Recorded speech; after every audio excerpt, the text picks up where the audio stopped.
Assalamualaikum warahmatullahi wabarakatuh. Berdirinya kami di sini, kami ingin mempresentasikan tentang memberikan dan menerima umpan balik. Sebelum mulai presentasi, izinkan kami untuk memperkenalkan diri kami masing-masing terlebih dahulu. Nama saya Yusuf Saputra. Nama saya Muhammad. Nama saya Yusuf. Oke, dimulai ya. Dimulai dari apa itu umpan balik? Umpan balik adalah tanggapan atau saran yang diberikan atas pesan yang telah dikirimkan sebelumnya. Dalam komunikasi, umpan balik adalah sebuah respon yang diberikan oleh penerima pesan atau kita biasa sebut komunikan kepada penerima pesan, yaitu komunikator. Nah, di umpan balik ini ada jenis-jenisnya. Di sini kita bagi ke dalam 6 jenis. Yang pertama adalah umpan balik positif. Umpan balik positif itu menunjukkan bahwa pesan yang disampaikan dapat diterima dengan baik. Contohnya pujian atau kata-kata penyemangat. Yang kedua ada umpan balik negatif. Umpan balik yang negatif ini adalah kebaikan dari umpan balik positif, yaitu menunjukkan pesan bahwa pesan yang disampaikan tidak diterima dengan baik. Contohnya keluhan atau laporan pelanggan yang tidak puas. Yang ketiga ada umpan balik netral. Nah, netral ini enggak baik, enggak negatif juga. Jadi dia belum memihak kepada siapapun. Nah, yang keempat ada umpan balik internal. Umpan balik internal ini adalah suatu tanggapan atau respon yang bersumber dari diri kita sendiri. Contohnya kita nih sebagai penerima pesan atau komunikator merevisi atau mengkoreksi apa yang disampaikan karena alasan tertentu. Yang kelima adalah umpan balik eksternal. Umpan balik eksternal ini adalah suatu respon yang berasal dari luar, yaitu dari komunikan atau dari lawan bicara, ya, biasa disebut. Nah, yang keenam itu adalah umpan balik konstruktif, yaitu tanggapan yang tidak hanya kritik, tapi juga memberikan saran perbaikan yang bermutu. Oke, selanjutnya dari Muhammad. Selanjutnya ada manfaat umpan balik. Yang pertama, mendorong pertumbuhan dan pengembangan diri. Yang kedua, membantu dalam pengambilan keputusan.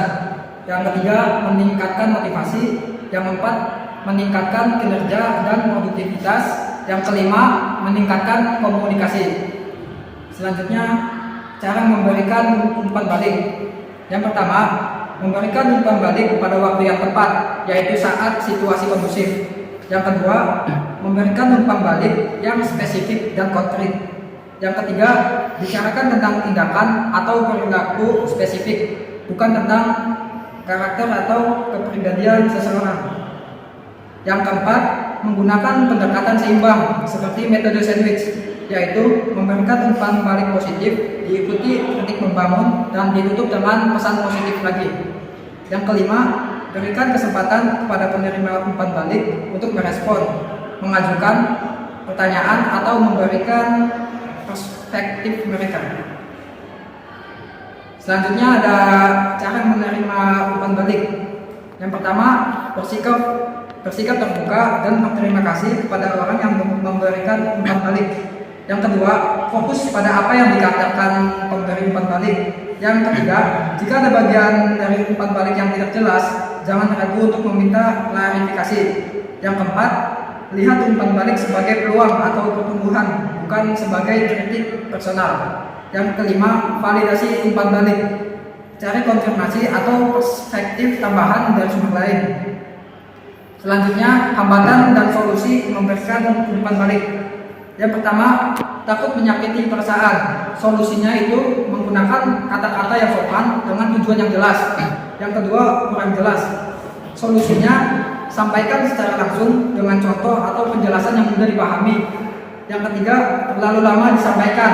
Solusinya, berikan umpan balik segera setelah kejadian agar lebih relevan.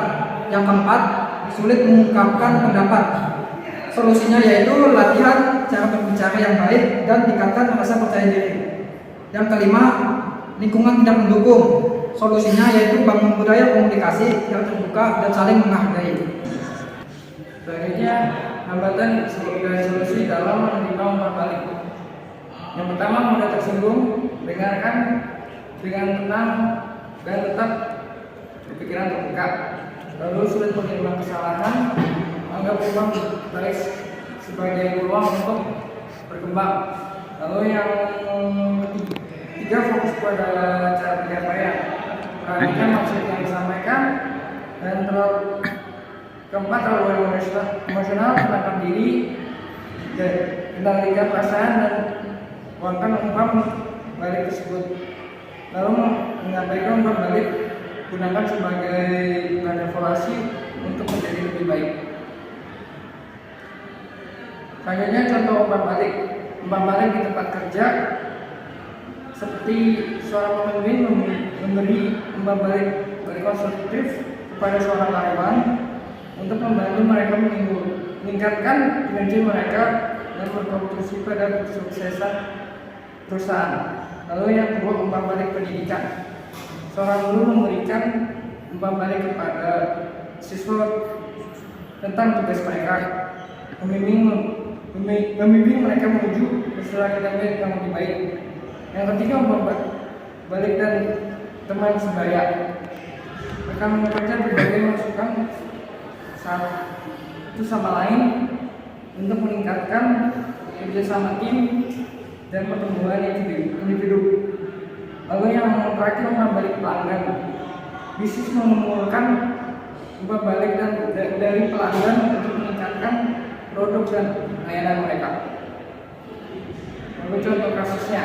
Contoh kasusnya itu latar belakangnya sebuah perusahaan meluncurkan produk baru, tetapi mendapatkan banyak keluhan dari pelanggan terkait kualitas dan kemasannya. Hal ini berdampak pada penurunan penjualan dan pencipta mereka. Lalu umpan balik yang diterapkan supaya pelanggan menggunakan survei online dan kuesioner untuk mengumpulkan pendapat pelanggan mengenai produk.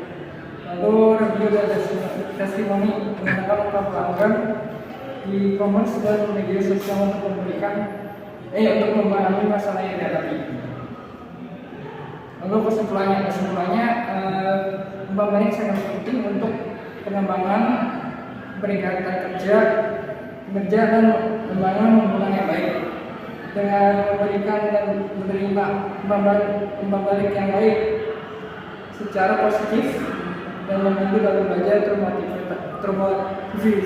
termotivasi dan berkembang. Umpan balik yang efektif bisa memperkuat komunikasi, meningkatkan kepercayaan, dan membantu mencapai tujuan dengan lebih baik. Oke, terima kasih atas perhatiannya. Assalamualaikum warahmatullahi wabarakatuh. Waalaikumsalam warahmatullahi wabarakatuh.